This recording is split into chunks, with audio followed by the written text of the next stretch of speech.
প্রিয় শিক্ষার্থীবৃন্দ, সায়ান একাডেমিতে তোমাদের সবাইকে স্বাগতম। চলো আজকে আমরা ভগ্নাংশ সম্পর্কে জানি।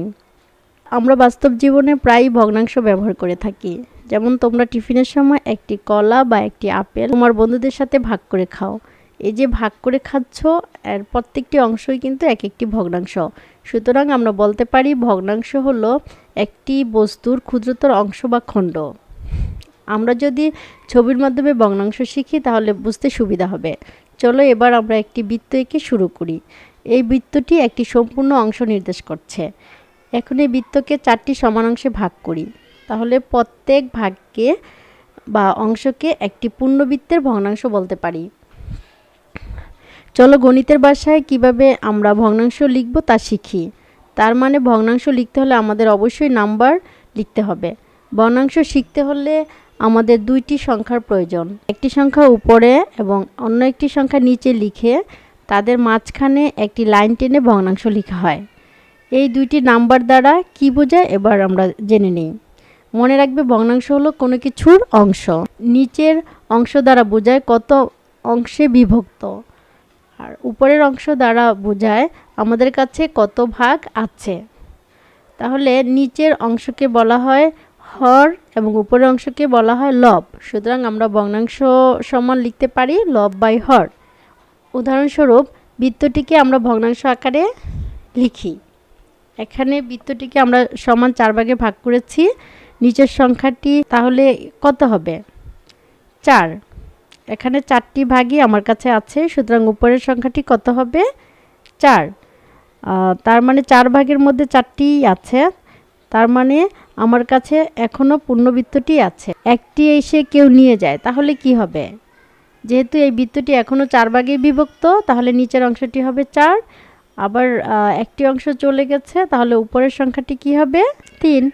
তাহলে ভগ্নাংশটিকে আমরা লিখতে পারি 4 ভাগের 3। এবার চলো আমরা আরেকটি উদাহরণ দেখি। এটি একটি আয়তক্ষেত্র, একে সমান 10টি অংশে বিভক্ত করি। এর মধ্যে থেকে আমি 3টি অংশ তোমাকে দিয়ে দিলাম। তাহলে তোমাকে কত অংশ দিলাম আমরা ভগ্নাংশ আকারে লিখি। যেহেতু আয়তক্ষেত্রটিকে 10 ভাগে ভাগ করা হয়েছে, তাহলে নিচের সংখ্যাটি কত হবে? 10 এবং উপরের সংখ্যাটি কত হবে? 3। তাহলে তোমাকে কত অংশ দিলাম? 10 ভাগের 3। এটি মনে রাখা খুব গুরুত্বপূর্ণ যে ভগ্নাংশকে ঠিকভাবে ব্যবহার করতে হলে পূর্ণ অংশকে যত ভাগে ভাগ করা হবে তার প্রত্যেকটি ভাগ সমান হতে হবে। চলো এবার আমরা আরও কিছু উদাহরণ দেখি। তোমার বাসায় কিছু ফল আছে। আম 2টি, লিচু 3টি, পেয়ারা 4টি, আপেল 1টি। তাহলে এখানে মোট ফল কতটি? 10টি। মোট ফলের কত অংশ আম আছে? 10 ভাগের 2।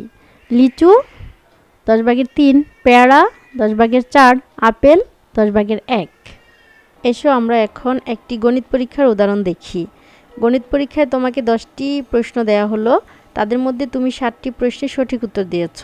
তাহলে তুমি কত অংশ প্রশ্নের উত্তর সঠিক দিয়েছ? 10 ভাগের 7। চলো আমরা আজকে আমাদের পাঠের সারসংক্ষেপ জেনে নিই। আমরা আজকে শিখেছি ভগ্নাংশ কী এবং ভগ্নাংশ কীভাবে লিখতে হয়। ভগ্নাংশ হলো একটি সম্পূর্ণ বস্তুর খণ্ড বা অংশ। 2টি সংখ্যার মাধ্যমে ভগ্নাংশ লেখা হয়।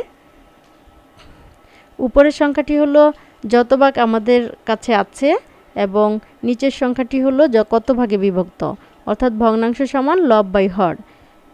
পূর্ণ অংশকে যত ভাগে বিভক্ত করা হবে তার প্রত্যেকটি ভাগ সমান হতে হবে। ভগ্নাংশ সম্পর্কে ভালো বুঝতে হলে তোমাকে বেশি বেশি অনুশীলন করতে হবে। পরবর্তী পাঠে তোমাদের সাথে আবার দেখা হবে। সবাইকে ধন্যবাদ।